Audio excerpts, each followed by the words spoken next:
Ito tayo ng dinengdeng, gulay naman.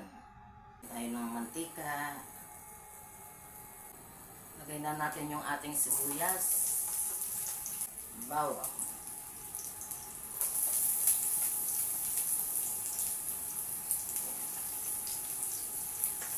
Hintayin natin lumabas ang kanilang aroma. Sunod natin yung ating kamatis.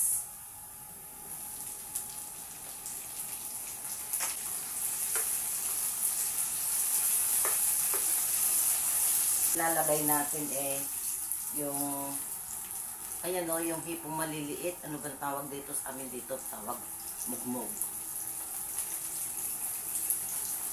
Para yung alamang na tuyo.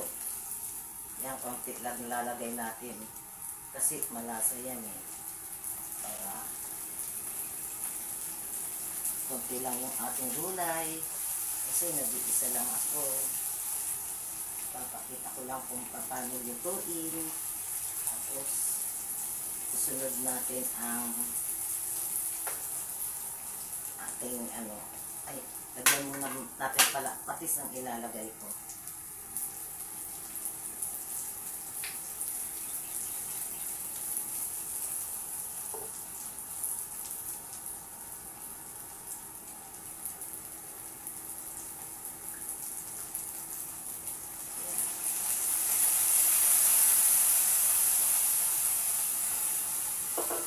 Tapos, isunod na natin yung ating okra.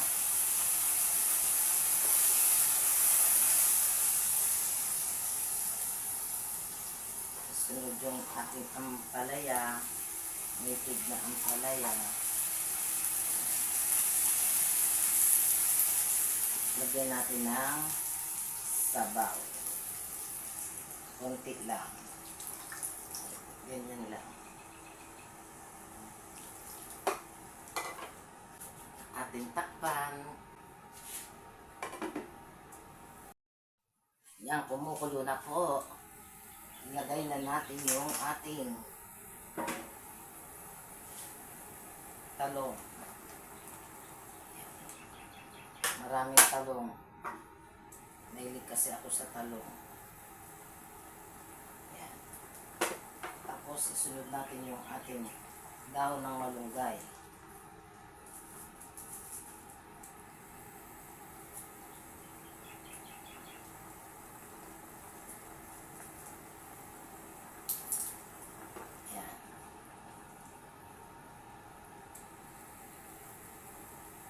Yan na natin ng pampalasa. Konting pampalasa. Takpan natin. Yan, tikman na po natin kung tama sa alat.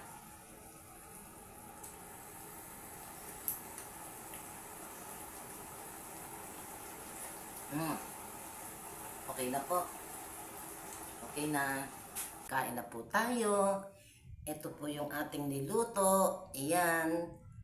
Tapos, meron tayong kafe. Gusto ko ng kafe. Ayan.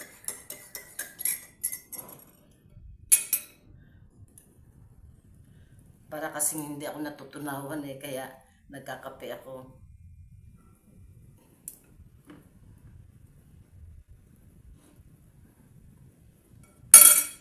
Gamitin ko ng pang 7 spoon to sa kape. Ako lang naman kakain ito Wala si Chris dito. Pag may tira, ako din kakain. Yan. Masarap ipang lahok sa gulay. Yung hipon na maliliit. Parang, ano ba yun? Alamang. Masarap kaya. Tapos, naubusan ako ng tawag nito, bagong isda. So, patis na lang nilagay natin. Lumabas tuloy, ginisang gulay. Salip na. Pwede rin ba yung yan, dinengdeng? Ayan, lumabas na ginisang gulay. Kasi nga, ayan, may dahon ng malunggay. Namitas ako ng daw ng malunggay dyan sa tabi-tabi. Ayan. Ang init, grabe. Ang aga-aga, mainit. Kahit anong oras, mainit. Ayan. Uy. Kain na po tayo.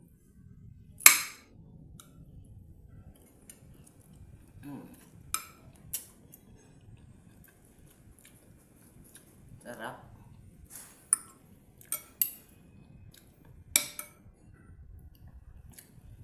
Hinahanap kong ano. Hinahanap kong ampalaya.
Yung okra.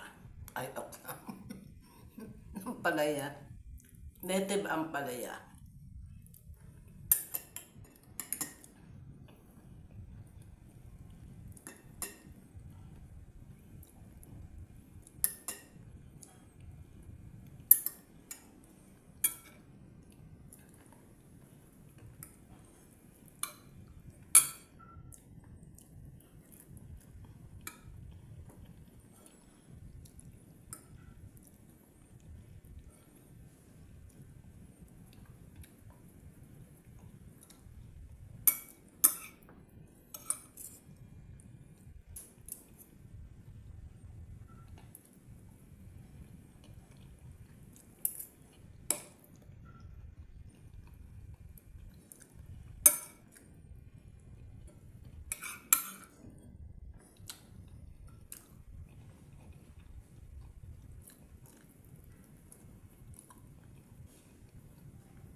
Kahit anong ingat mo dito sa mga kutsara, pag ginagamit dito sa plato na babasagin, maingay.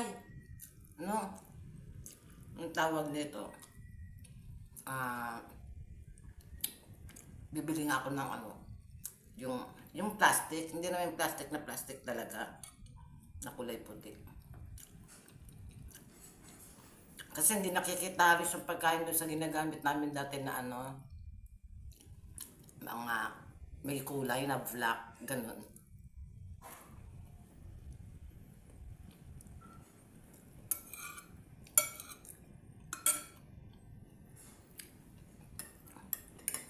Kahit dandahanin kong ano, ay nako,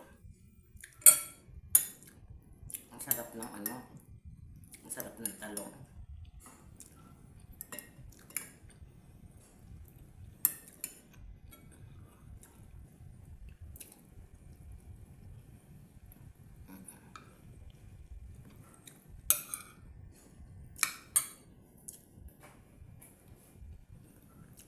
Ba't parang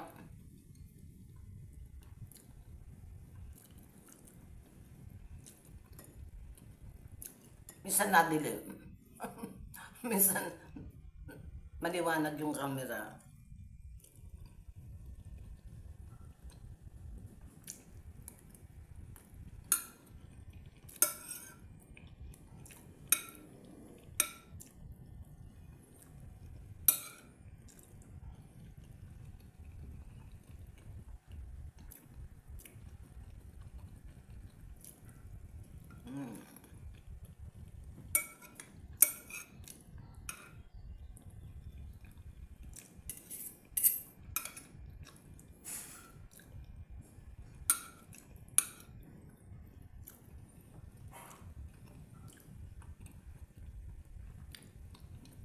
Yung kasing ano, tuyong alamang na yun.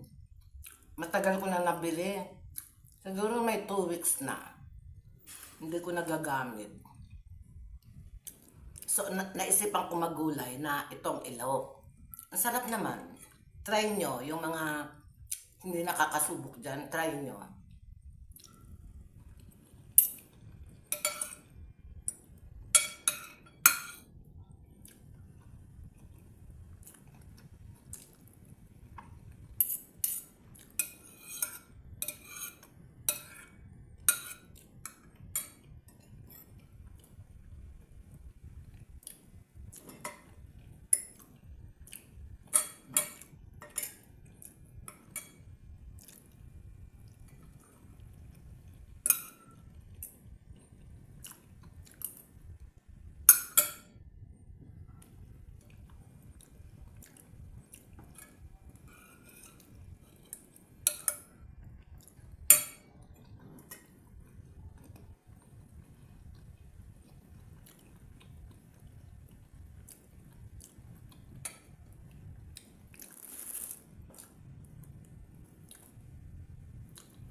Meron na naman akong gatas, so. Bigay nung aking pamangkin sa sa pinsan ko. Ayan. Pampalakas. Ano to, strawberry flavor. Kasi pagka plain na yung powder na pang matanda na gatas, hindi ko talaga mainom. Lalagay ko pa sa kape. Pwede. Ayan, sarap. Yung mga senior na katulad ko, bumili po kayo ng ganyan. At pampalakas ng katawan. Ayan. Nutribest. Nutribest na strawberry flavor. Para siyang malakas sa katawan, para siyang yung pang senior nga, yung katulad ng Ensure, yung ganon. Pero mas mura to ng konti sa Ensure.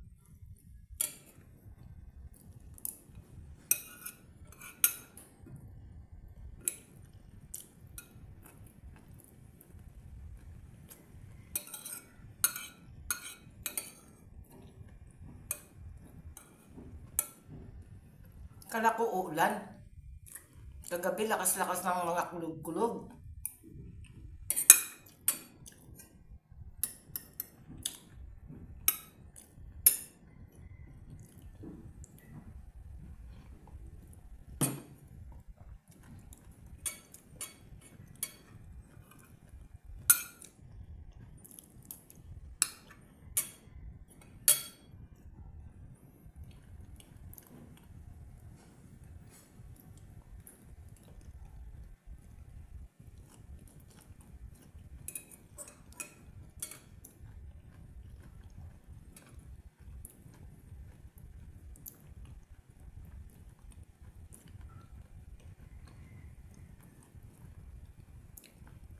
Ayan.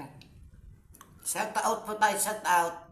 Shout out kay Camille, Ruby, Elma, ayan. Nang taga Nueva Ecija, Gersalia family. Ayan. Sino pa ba dyan? Sorry kung nakalimutan ko yung ibang pangalan. Shout out sa inyo. Ayan po. Ayan. Habang nagkakape ako, i-off ko na po. Papel lang naman na ito susunod. Magandang araw po sa ating lahat. Ingat-ingat po tayo sa mainit na panahon. Hanggang ngayon, hanggang August yata yung El Nino na yan. Yan, salamat po ng marami.